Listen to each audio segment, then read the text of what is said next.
How you action figure enthusiasts out there, JC here with another T&I toy review. And today's review is in association with MarvelousNews.com, your #1 news source for everything Marvel. And for today's review, I'm going to be taking a look at the brand new Avengers Infinity War Iron Man Mark 50 Marvel Select 7-inch scale figure from Diamond Select Toys. Now this figure is being released as a Disney Store exclusive. It comes packaged in the same style we see with all the Marvel Select figures. You've got that binder-like packaging. The figure's clearly displayed. Off to the side, you've got the name of the character, and down below, you've got the Avengers Infinity War movie logo. On the side of the packaging, you've got some artwork featuring Iron Man, and then on the back of the packaging, you just have a look at the actual figure. All right, let's get this open and take a look at what's inside. Okay, so here's a look at the figure outside the packaging along with the other contents. Now the figure basically comes with a number of different types of hands with weapon attachments that are supposed to mimic, when his armor morphs into different weapons. Now I've got to be honest, there's only one of these attachments that actually look like something I recall seeing in the movie, and that's this cannon. This one is actually, you switch it out with one of the hands. It's got a little peg there, and you just unplug the hands and you plug it in. But this is really the only attachment piece that I recall actually seeing in the movie that they included with this figure, and it does look pretty good. It's got the metallic red. It's a little bit darker red on the top than on the bottom, and then you've got the gold and you've got some silver mixed in there. There's no blue piece or translucent blue piece. We saw a similar arm cannon with the SH Figure Arts version that had the little lightning that you could stick in there, so you don't have that to make it mimic like he's firing the cannon. But we did see this is definitely a weapon we saw in the movie when he was fighting Thanos, and overall it looks pretty accurate. And to put on that arm cannon, all you do is you just pull out the hand. You got the little peg on the hand, and you've got the hole in the arm, and then you just take this arm cannon and you can put it on the left or the right, and you just plug it in, and it fits nice and tight and does look pretty accurate to what we saw in the movie. So like I said before, this is the one attachment that comes with this figure that looks like something that was actually from the movie, and overall I think they did a pretty good job with it. Now we're on the subject of hands. You also get a pair of closed-fisted hands, so you get the open hands that are attached to the figure, but then you get this pair of closed-fisted hands, and you can see his repulsor blast underneath there. His fingers are kind of covering it up, but it's done with metallic silver. The red matches up with the rest of the figure pretty good, and then you've got the metallic gold on the knuckles. Okay, now the final two sets of attachments are ones that I don't really recall seeing in the movie. So we've got this pair here. Both of these are sculpted in closed fists, so that's how you attach these to the figure, is you just switch out the hands. So this one looks like some type of, these look like additional arm cannons or hand cannons that maybe he used. I don't recall them, but I won't swear that they weren't in the movie. And these are done with the metallic red, which does match up with the rest of the figure pretty good. And then you've got the closed fists, which look very similar to the regular pair of closed fists that come with the figure. And then on the underside of these, you've got the metallic gold. Now this second set, these are kind of thinner looking cannons, and you've got like blue energy that is done on the underside of these weapons and on the front. And you also have it on the outer side as well. And then again, you've got the metallic red. But with both of these, like I said, I really don't recall seeing these in the movie. They may have been just for like a second or something, but they're not the predominant weapons that you see him use, like the bladed weapon or the wings. I think it would have been really nice if they included the wings on the figure, especially since they feature the wings on the artwork, on the packaging.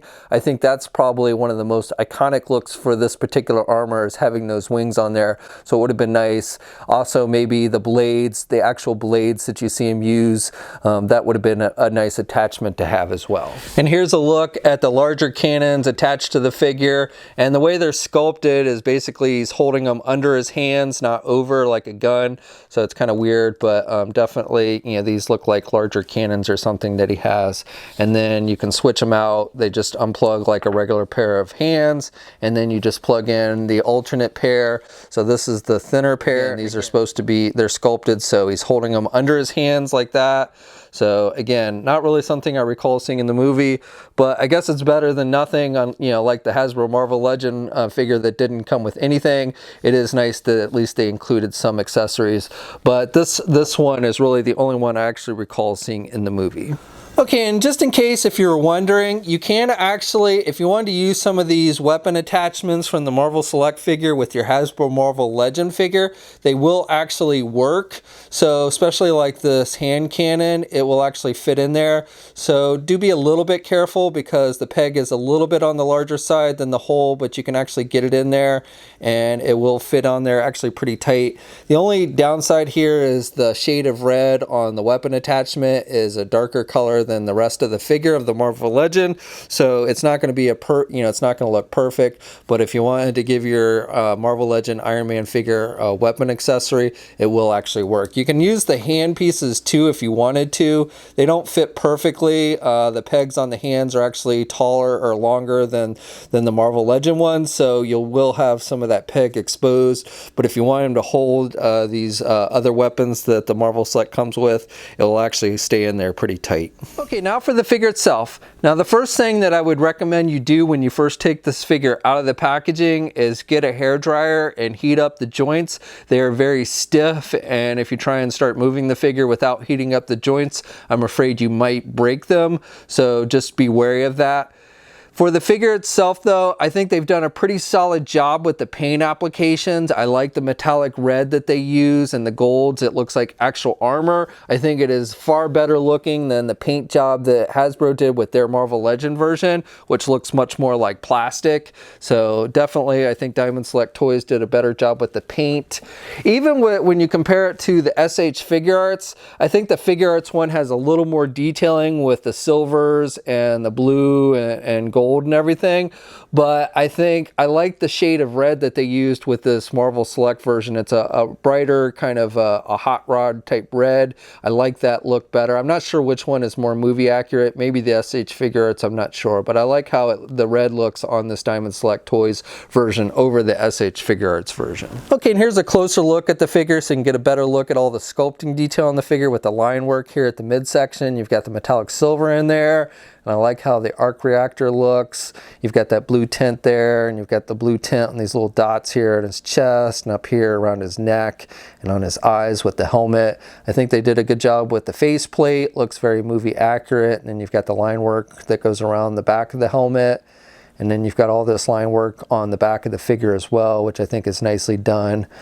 Now, one thing I want to note about the paint, while again, I do like this metallic red that they've used, it does have a darker shade of red on the lower arms than here at the midsection. Same with the legs. It looks like the red is a little bit darker shade here, so that's just something to be wary of. Also have a few places around the joints where it looks like some paint has been scratched off. So when you start moving the figure around, just be wary of that. Same here around the butt. Looks like some paint has scratched off. And again here near the elbows where the elbow joints are, looks like maybe some paint has scratched off. And one other area where I have a little bit of a blemish is here on the right thigh. Looks like you've got some marbleization going on here, so just be aware of that. I still, even though there are a few areas where the paint gets a little bit iffy, I think overall the figure looks good. I like this metallic paint that they used. I think it looks much better than the Hasbro Marvel Legend version. Okay, now this figure stands just a little bit over 7 inches tall, not quite 7 1/4 inches. And here's a comparison with a couple other Iron Man figures. So we've got the SH Figure Art 6-inch Iron Man figure from Infinity War, as well as the Hasbro Marvel Legend Infinity War Iron Man.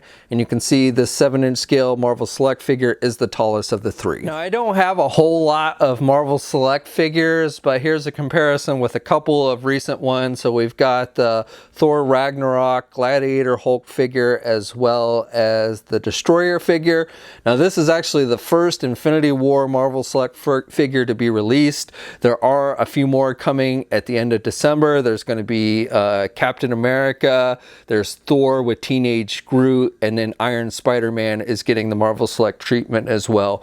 But at this time, this is the only Infinity War figure that has been released by Diamond Select Toys. And for one final comparison, here's a look at the Hasbro Marvel Legend Infinity War Thanos figure. This is a Build-A-Figure, and you can see is actually taller than the Marvel Select. Not a perfect scale, but if you wanted a figure to face off with your Iron Man, this would probably work in a pinch. Okay, now for articulation on this figure, you can turn the head to the left and to the right. He can look down. He actually is kind of in a down looking position, and then you can kind of have him, have the head up a bit so he's looking more straight ahead, but he really has no back movement, so you can't have him look back for flight poses, which is disappointing, and he really has no head pivot with this one.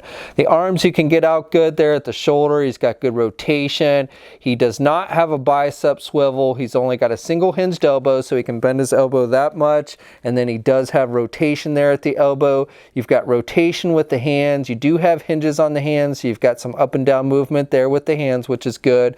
He has a midsection joint, so you've got rotation there. You can pivot a little bit, but not too much, and really has no crunch movement. Can look back a little bit, but again, not too much. So really, getting this guy in good flight poses is going to be a bit difficult. He does not have a waist swivel with the legs. He can do the splits good there, and then you can get the leg forward about that much, and you can do the leg back about that much. You've got those side hinge joints with this figure, and then he does have a thigh swivel. He's got a double jointed knee, so good bending there at the knee, and then with the feet you have up and down movement, and you do have ankle pivot with this one, and 2 peg holes on the bottom of the feet. Okay, so that's my review. So by no means is this a perfect figure, but I do think overall it looks much better than the Hasbro Marvel Legend version. I like the metallic paints that they used on this one. Looks much more like an actual armor than plastic. I'm also glad that they included accessories with this figure. It would have been nice if maybe they included a few more that are ones that are kind of more iconic for the armor, like the wings and the bladed weapons, but they did include that arm cannon, which is nice, and the others, while I don't actually recall seeing in the movie, is better than nothing. The biggest thing about this figure as far as a complaint goes with the articulation, you're not going to be able to really get this guy in very good flight poses because of the lack of head movement and midsection movement, but still, if you're into Marvel Select figures, I think this is one you'll want to check out. Now, this figure is being sold as a Disney Store exclusive. It is available now at both their physical stores and online. We'll have a full image gallery up at marvelousnews.com. There'll be a link in the video description below for that. As always, leave a comment. Let me know what you think. If you're so inclined, please like the video and subscribe if you haven't already. You should also hit the bell notification so you're alerted every time I upload a new video. And you can also follow me on my Facebook, Twitter, and Instagram accounts. I have links to all those in the video description as well. And until next time, guys, I'll catch you later.